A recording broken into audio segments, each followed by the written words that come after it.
कृपा वार्ता कार्यक्रम का स्वागत। आज का ध्यानांश, यह कौन है? वे बहुत ही डर गए और आपस में बोले, यह कौन है कि आंधी और पानी भी उसकी आज्ञा मानते हैं। मरकुस अध्याय 4 पद 41। अपने डेस्क पर से सब कुछ हटाकर एक कागज का टुकड़ा और पेंसिल निकाले। जब मैं विद्यार्थी था, ये भयानक शब्द दर्शाते थे कि परीक्षा का समय आ गया था। मरकुस 4 में हम पढ़ते हैं कि यीशु का दिन झील के किनारे शिक्षा से आरंभ होकर पद 1 झील में परीक्षा के साथ अंत हुआ। पद 35 शिक्षण मंच के रूप में प्रयुक्त नाव यीशु और उसके चेलों को झील के उस पार ले जाने के लिए की गई। यात्रा के दौरान जब यीशु तत्कर नाव के पिछले भाग में सो रहा था, शिष्यों ने आंधी का सामना किया।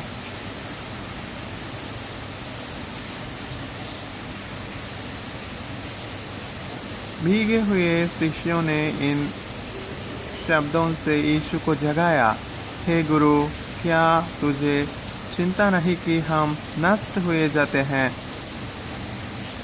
पद 38 तब ऐसा हुआ, वही जिसने दिन के आरंभ में सुनने के लिए भीड़ का आह्वान किया था, प्रकृति की आंधी को एक सरल ताकतवर आज्ञा दी, शांत रह और थम जा।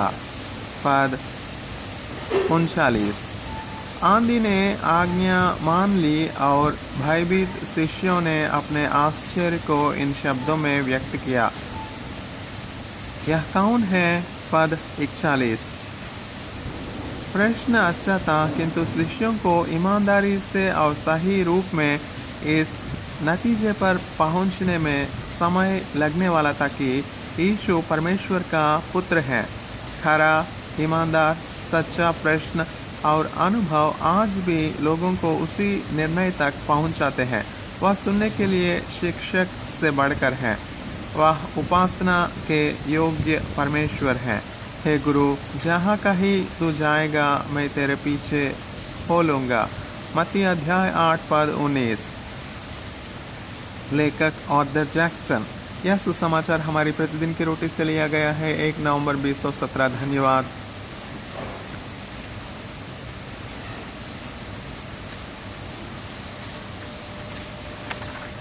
कृपा वार्ता कार्यक्रम का स्वागत। आज का ध्यानांश, गुमनाम जीवन। भाईचारे के प्रेम से एक दूसरे से स्नेह रखो, परस्पर आदर करने में एक दूसरे से बढ़ चलो। रोमियो अध्याय 12 पद 10। जेन योलेन का लेख, वर्किंग अप टू एनान। गुमनाम के मेरी प्रति, जिसे मैंने बहुत बार पढ़ा, बहुत वर्ष पूर्व द राइटियर पत्रिका से निकाली गई थी। वह कहती हैं, सर्वश्रेष्ठ लेखक वे हैं जो वास्तव में अंदर से गुमनाम रहना चाहते हैं। बताई गई कहानी महत्वपूर्ण है, कहानी बताने वाला नहीं। हम यीशु उद्धारकर्ता की कहानी बताते हैं, जिसने हमारे लिए अपना प्राण दिया।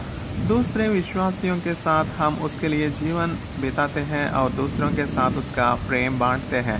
रोमियो अध्याय 12 पद 3 से 51 दीनता और प्रेम के आचरण का वर्णन करता है, जो यीशु के अनुयायियों के रूप में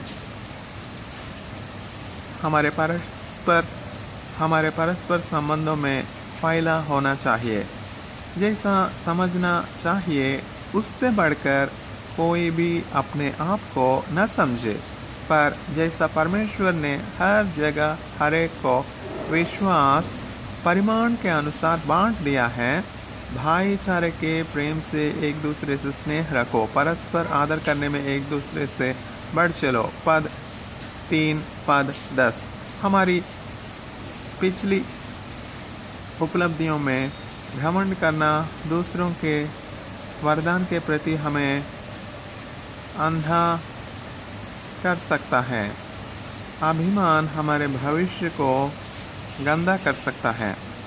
यूहन्ना बपतिस्मा दाता, जिसका उद्देश्य यीशु का मार्ग तैयार करना था, ने कहा, वह बढ़े और मैं घटूं। यूहन्ना अध्याय 3 पद 30। हम सब के लिए यह सिद्धांत अच्छा है। परमेश्वर के समक्ष हमेशा दीन रहे और उसे आपका सब कुछ बनने की अनुमति दे। ऑसवेल्ड चैम्बर्स, लेखक डेविड माइकिसलैंड। यह सुसमाचार हमारी प्रतिदिन की रोटी से लिया गया है, 2 नवंबर 2017। धन्यवाद।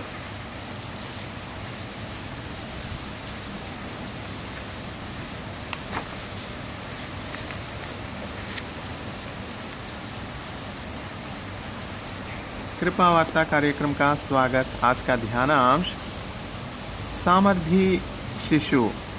हे परमेश्वर, कब तक? क्या तो सदैव मुझे भूला रहेगा? परंतु मैंने तो तेरी करुणा पर भरोसा रखा। भजन अध्याय 13 पद 1 पद 5। मैंने पहली बार उसे देखा और रो दिया। वह पालने में सो रहा एक नवजात शिशु ही दिखाई दे रहा था, किंतु हम जानते थे कि वह कभी नहीं जागेगा जब तक कि वह यीशु की बाहों में न हो। वह बहुत महीनों तक जीवित रहा। तब उसकी माँ ने हृदय को अत्यंत कष्ट पहुंचाने वाली ईमेल भेजी। उसने उस अत्यंत दुख के विषय लिखा जो किसी के अंदर शोक उत्पन्न करता है। तब वह बोली, परमेश्वर ने उस छोटे जीवन द्वारा अपने प्रेम के कार्य को कितनी गहराई से हमारे हृदयों में डाला था। वह कितना सामर्थी जीवन था। सामर्थी, वह ऐसा कैसे कह सकती थी?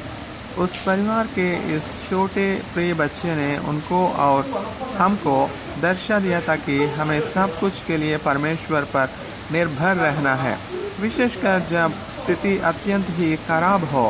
कठिन किंतु तसल्ली देने वाला सच यह है कि परमेश्वर हमारे दुख में हमसे मुलाकात करता है। एक बेटे के होने का दर्द उसे मालूम है। हमारे गहरे दुख में हम दाऊद के गीतों की ओर ध्यान देते हैं, क्योंकि वह अपने दुख में लिखता है, मैं कब तक अपने मन ही मन में युक्तियाँ करता रहूं और दिन भर अपने हृदय में दुखित रहा करूं। उसने पूछा। भजन अध्याय 23 पद 2। मेरी आँखों में ज्योति आने दे, नहीं तो मुझे मृत्यु की नींद आ जाएगी। पद 3। फिर भी दाऊद अपने बड़े प्रश्नों को परमेश्वर को सौंप सकता था, परंतु मैंने तो तेरी करुणा पर भरोसा रखा है। मेरा हृदय तेरे उद्धार से मगन होगा। पद 5। केवल परमेश्वर ही हमारे सबसे दुखद समयों को सर्वश्रेष्ठ महत्व दे सकता है। जिसे हम निम्न समझते हैं परमेश्वर उनका सबसे अधिक उपयोग कर सकता है। लेखक टिम गुस्टफ्सन। यह सुसमाचार हमारी प्रतिदिन की रोटी से लिया गया है, 3 नवंबर 2017। धन्यवाद।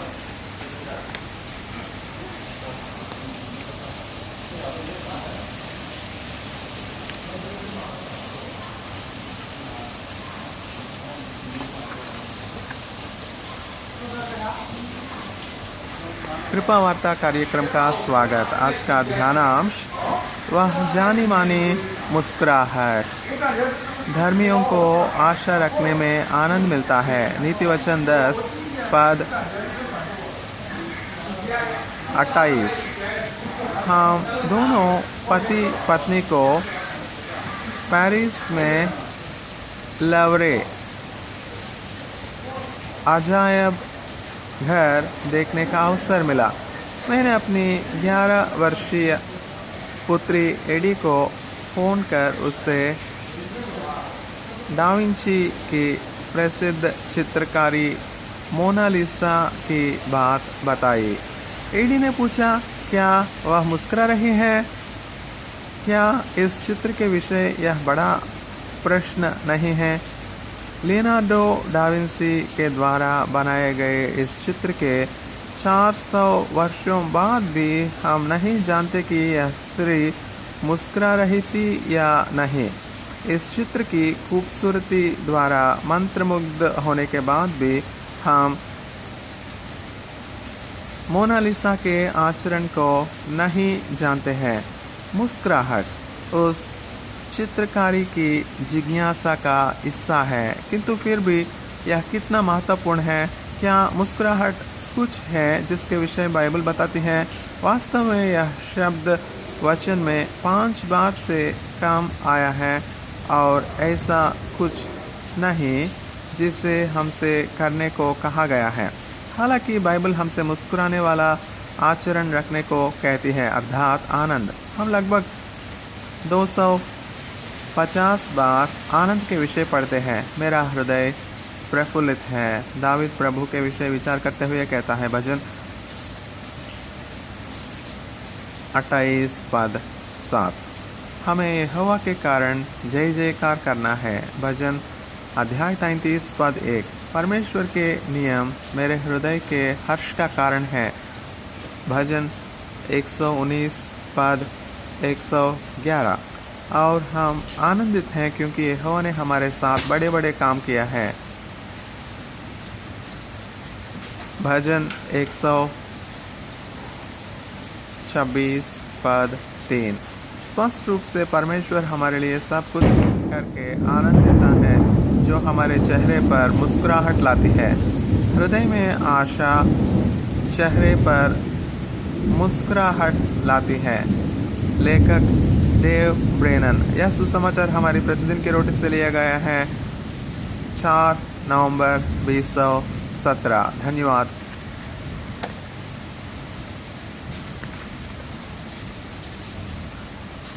कृपा वार्ता कार्यक्रम का स्वागत। आज का ध्यानांश आनंद और न्याय।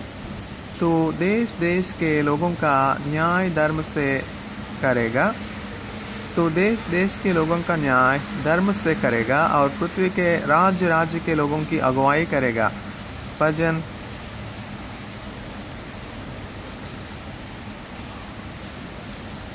67 पद 4। एशिया के एक सम्मेलन में कुछ ही घंटों की बातचीत की अवधि में 2 बार मेरी आंखें खुल गई। पहले एक पासवान ने बताया कि रिहा से पूर्व हत्या का गलत आरोप सिद्ध होने के कारण उसे 11 वर्ष जेल काटनी पड़ी। उसके बाद कुछ परिवारों ने बताया कि किस तरह अपने देश में धार्मिक सताव से बचने के लिए उन्होंने अपनी संपत्ति खर्च कर दी और जिन लोगों पर छुटकारे का भरोसा किया उन्होंने ही उनको धोखा दिया। अब वर्षों तक एक शरणार्थी शिविर में रहने के बाद उनका सोचना है कि शायद ही कभी उनके पास घर होगा। दोनों ही घटनाओं में अत्याचार के साथ न्याय नहीं था, जो हमारे संसार के टूटेपन का एक प्रमाण है। किंतु इस न्याय का खालीपन स्थायी स्थिति नहीं है। भजन अध्याय 67। परमेश्वर के लोगों से इस दुख देने वाले संसार का परिचय परमेश्वर से कराने के लिए कहा गया है। केवल परमेश्वर के प्रेम के कारण ही नहीं, किंतु उसके न्याय के कारण भी उसका परिणाम आनंद होगा। भजनकार कहते हैं, राज राज्य के लोग आनंद करें और जय जयकार करें, क्योंकि तो देश देश के लोगों का न्याय धर्म से करेगा। पद 4। यद्यपि बाइबल के लेखकों ने समझा कि न्याय, निष्पक्षता और न्याय परमेश्वर के प्रेम का भाग है। उन्होंने जाना कि भविष्य में ही यह पूरी तौर से समझा जाएगा। उस समय तक हम अपने अन्यायी संसार में दूसरों को परमेश्वर के पवित्र न्याय के विषय बताते रहे। उसका आना न्याय का नदी के समान और धर्म का महानद के समान होगा। आमोस अध्याय 5 पद 24। न्याय के लिए मेहनत करे, करुणा के लिए प्रार्थना करे। लेखक बिल क्राउडर। यह सुसमाचार हमारे प्रतिदिन की रोटी से लिया गया है। 5 नवंबर 2017। धन्यवाद।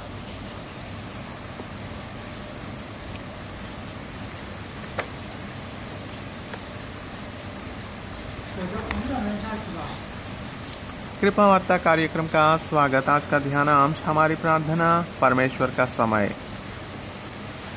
आप जो ऐसा सामर्थ्य है कि हमारी विनती और समझ से कहीं अधिक काम कर सकता है, उस सामर्थ्य के अनुसार जो हमें कार्य करता है। एफिसियों अध्याय 3 पद 20। कभी कभी परमेश्वर हमारी प्रार्थनाओं का उत्तर देने में समय लेता है और हमें इसे समझने में कठिनाई होती है। यहाँ जकरिया की यही स्थिति थी। जब गाब्रिएल स्वर्गदूत एक दिन यरूशलेम के मंदिर में एक वेदी के निकट उसके सामने प्रकट हुआ, गाब्रिएल ने उससे कहा, हे जकरिया, भयभीत ना हो, क्योंकि तेरी प्रार्थना सुन ली गई है और तेरी पत्नी एलिशिबा से तेरे लिए एक पुत्र उत्पन्न होगा और तो उसका नाम यूहन्ना रखना। लूका अध्याय 1 पद 13। तिरछे अक्षर जोड़े गए हैं, किंतु शायद जकरिया ने वर्षों पहले परमेश्वर से पुत्र मांगा होगा और उसने जिब्राइल के संदेश से संघर्ष किया, क्योंकि एलिशिबा के बच्चे जनने का समय समाप्त हो चुका था। फिर भी परमेश्वर ने उसकी प्रार्थना सुन ली। परमेश्वर की करुणा सिद्ध है। वह हमारी प्रार्थना को केवल वर्षों तक ही नहीं, किंतु हमारे समय से परे पीढ़ियों तक याद रख सकता है। वह उन्हें कभी नहीं भूलता है और हमारे द्वारा उसके सामने अपने निवेदनों को लाने के बहुत समय बाद उत्तर दे सकता है। कभी कभी उसका उत्तर नहीं हो सकता है और दूसरे समय में ठहरो, किंतु उसका उत्तर प्रेम से पूर्ण होता है। परमेश्वर के मार्ग हम समझते नहीं हैं, किंतु हम भरोसा कर सकते हैं कि वे अच्छे हैं। जकरिया ने यह सीख लिया। उसने एक पुत्र मांगा, किंतु परमेश्वर ने उससे कहीं अधिक दिया। उसका पुत्र बड़ा होकर उद्धारकर्ता की सूचना देने वाला नबी बनने वाला था। जकरिया का अनुभव एक खास सच्चाई को प्रकट करने वाला था, जो हमारी प्रार्थना के समय हमें उत्साहित कर सकता है। परमेश्वर का समय कभी कभी ही हमारे मन के अनुसार होता है, किंतु इसके लिए इंतज़ार करना लाभदायक है। जब हम परमेश्वर के हाथों को कार्य करते नहीं देखते हैं, उस समय भी हम उसके हृदय पर भरोसा कर सकते हैं। लेखक जेम्स बैंक्स। यह सुसमाचार हमारी प्रतिदिन की रोटी से लिया गया है। 6 नवंबर 2017। धन्यवाद।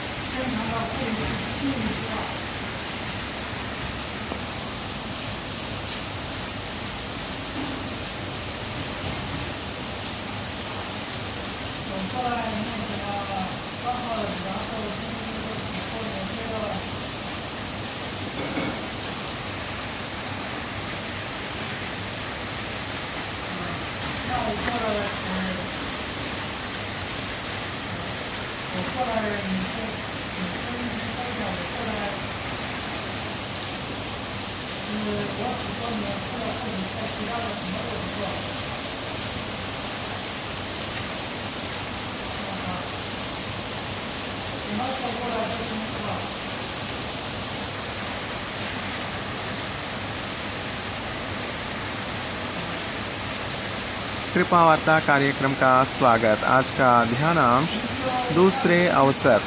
उसने न अपनी करुणा हटाई। रूत अध्याय 2 पद 20। जबकि आप मुझे जानते ही नहीं हैं, फिर आप इतने दयालु कैसे हो सकते हैं? गलत निर्णय लेने के कारण लिंडा एक दूसरे देश में जेल में पहुंच गई और 6 साल के बाद रिहा होने पर वह नहीं जानती थी कि वह कहां जाए। उसने सोचा कि उसके जीवन का अंत हो गया है, जबकि उसके परिवार ने उसके लिए घर लौटने के टिकट का इंतजाम किया और एक दयालु पति पत्नी ने उसे आवास, भोजन और सहायता दी। लिंडा उनकी दया से ऐसी प्रभावित हुई कि वह प्रेम और दूसरा अवसर देने वाले परमेश्वर का सुसमाचार सुनने को इच्छित हुई। लिंडा मुझे विधवा नओमी की याद दिलाती है, जिसने एक अनजान देश में अपना पति और 2 बेटे खोने के बाद सोचने लगी कि उसका जीवन समाप्त हो गया है। रूत अध्याय 1।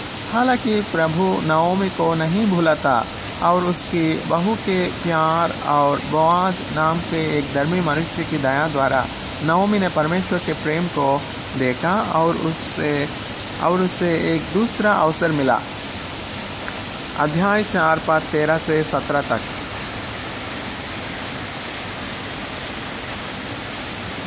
वही परमेश्वर हमारी भी चिंता करता है। दूसरों के प्रेम द्वारा हमें उसकी उपस्थिति याद दिलाई जा सकती है। हम अनजान लोगों की सहायता में परमेश्वर का हाथ देख सकते हैं, किंतु सबसे ऊपर परमेश्वर हमें एक नई शुरुआत देना चाहता है। हमें भी लिंडा और नओमी की तरह अपने दैनिक जीवन में परमेश्वर का हाथ देखना चाहिए और पहचानना चाहिए कि वह हमें निरंतर अपनी दया दिखाता है। परमेश्वर हमें दूसरा अवसर देता है। लेखिका कीला ओकोवा। यह सुसमाचार हमारे प्रतिदिन की रोटी से लिया गया है। 7 नवंबर 2017। धन्यवाद।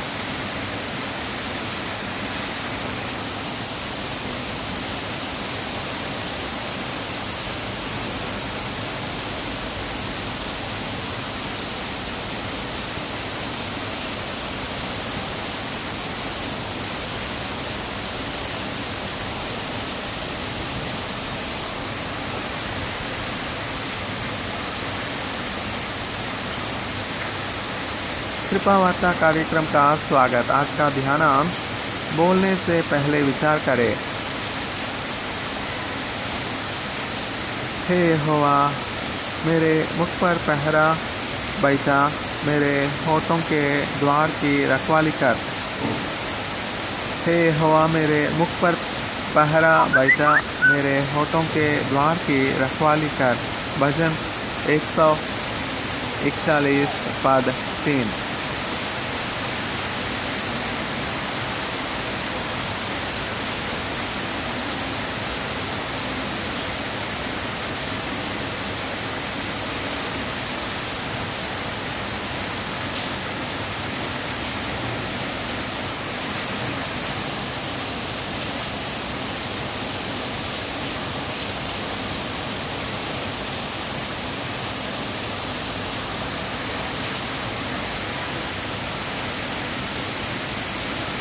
चुआंग अपनी पत्नी से नाराज हो गया क्योंकि वह उस रेस्टोरेंट का मार्ग भूल गई थी जिसमें वे भोजन करना चाहते थे।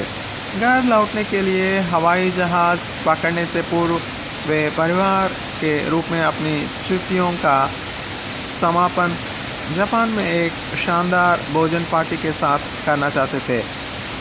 अब देर हो रही थी और भोजन करना मुश्किल लग रहा था। निराश होकर चुआंग ने खराब आयोजन के लिए अपनी पत्नी की आलोचना की। बाद में अपने शब्दों के लिए पछताया। वह बहुत अधिक कठोर हो गया था और उसने यह भी महसूस किया कि वह खुद ही होटल का पता लगा सकता था और दूसरे 7 दिनों के अच्छे आयोजन के लिए पत्नी को धन्यवाद देना भूल गया। हम में से बहुत लोग चुअंग के समान हो सकते हैं। हम क्रोधित होकर अपने शब्दों को अनियंत्रित होने देते हैं। हमारे लिए भजनकर के साथ प्रार्थना करना कितना ज़रूरी है। हे यहोवा, मेरे मुख पर पहरा बैठा, मेरे होठों के द्वार की रखवाली कर। भजन 121 पद 3। किंतु हम ऐसा कैसे करें? यहाँ एक लाभदायक सलाह है। बोलने से पहले विचार करें, क्या आपके शब्द अपने मुंह पर पहरा बैठाने के लिए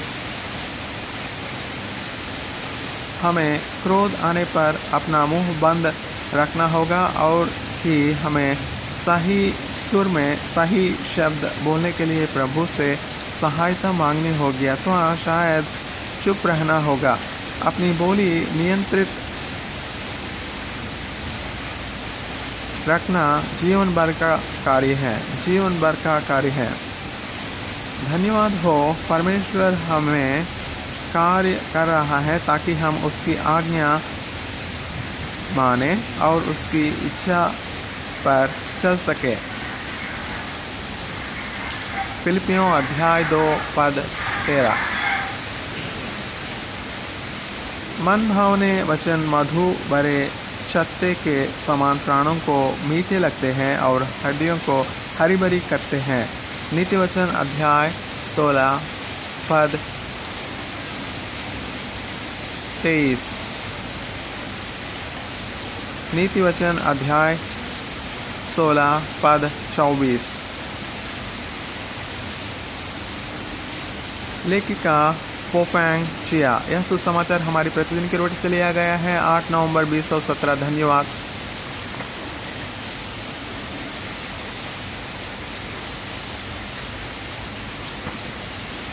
कृपा वार्ता कार्यक्रम का स्वागत। आज का ध्यानांश एक अच्छा अंत। हम परमेश्वर और उसका सिंहासन उस नगर में होगा और उसके दास उसकी सेवा करेंगे। परमेश्वर और उसका सिंहासन उस नगर में होगा और उसके दास उसकी सेवा करेंगे। वे उसका मोह देखेंगे। प्रकाशित वाक्य अध्याय 22 पद 3 से 4 तक। बत्तियां बंद होने के बाद जैसे ही हमने अपोलो 13 देखने की तैयारी की, मेरी सहेली ने सांस रोककर कहा, शर्मनाक, वे सब मर गए। मैं भय के साथ 1970 के अंतरिक्ष यान के विषय फिल्म देख रही थी और त्रासदी के घटित होने का इंतज़ार कर रही थी और अंत के निकट मुझे महसूस हुआ कि मुझे धोखा मिला हो। इस सत्य कहानी का अंत मैं नहीं जानती थी या मुझे याद नहीं था कि यद्यपि सभी अंतरिक्ष यात्री कठिनाई सहे थे पर वे जीवित घर पहुँचे थे।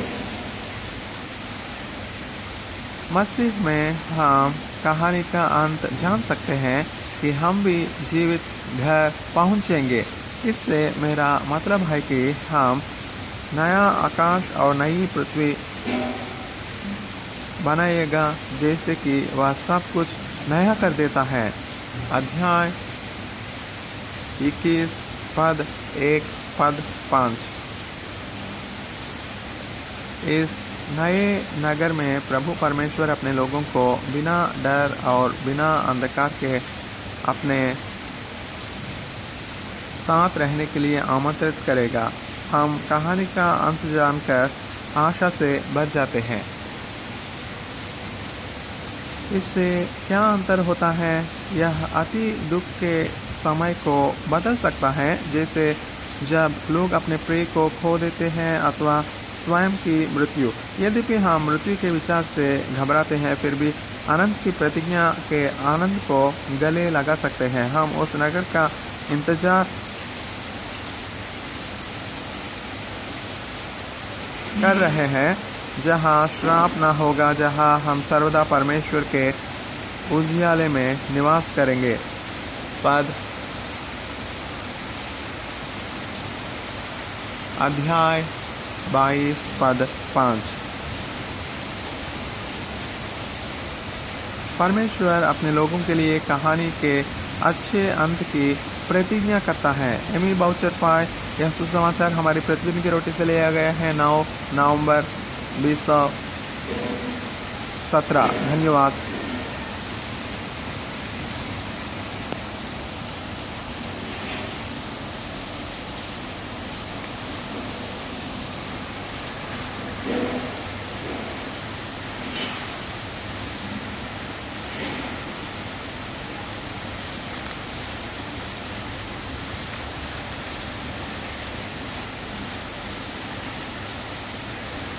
कृपा वार्ता कार्यक्रम का स्वागत। आज का ध्यानांश शांति देने वाला हाथ। हमारे प्रभु यीशु मसीह के परमेश्वर और पिता का धन्यवाद हो जो हमारे सब क्लेशों में शांति देता है। 2 कुरिन्थियों अध्याय 1 पद 3 से 4 तक।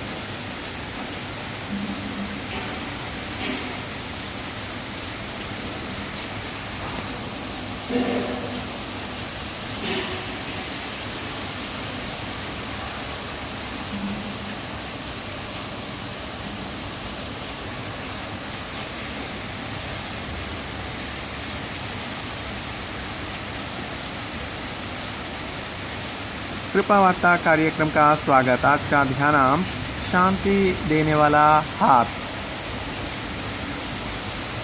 हमारे प्रभु यीशु मसीह के परमेश्वर और पिता का धन्यवाद हो जो हमारे सब क्लेशों में शांति देता है।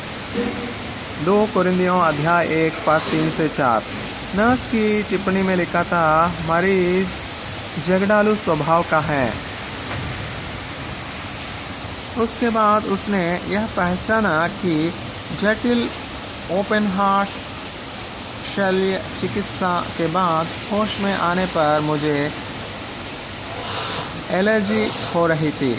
मेरे गले में एक नली डली थी और मैं परेशान था। मेरा शरीर तेज़ी से कांपने लगा और मेरे बाहों पर लोग फीते खींचने लगे जो इसलिए लगे थे कि मैं अचानक सांस लेने वाली नली न खींच दूं।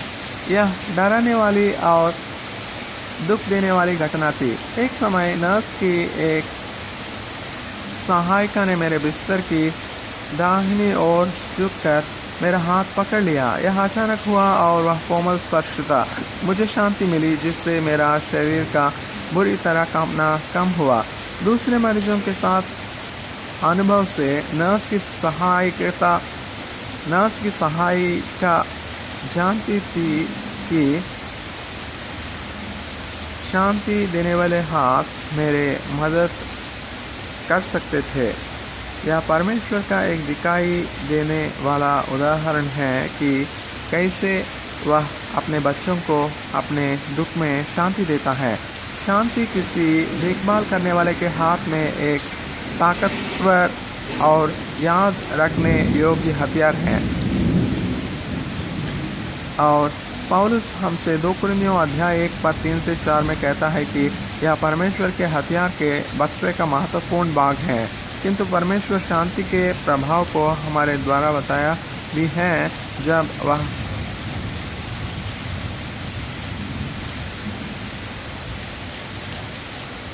चाहता है कि बीते समयों में जो शांति हमने प्राप्त की है हम उसी प्रकार की स्थितियों में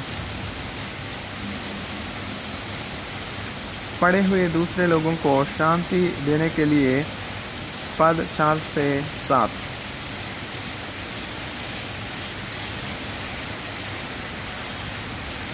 करें। यह उसके महान प्रेम का केवल एक और चिन्ह है और जो हम कभी कभी सरल भाव के द्वारा दूसरों के साथ बांट सकते हैं। सरल भाव प्रबल शांति दे सकती हैं। यह सुसमाचार हमारी प्रतिदिन की रोटी से लिया गया है। लेखिका रेंडी किलगोर। यह सुसमाचार हमारी प्रतिदिन की रोटी से लिया गया है 10 नवंबर 2017। धन्यवाद।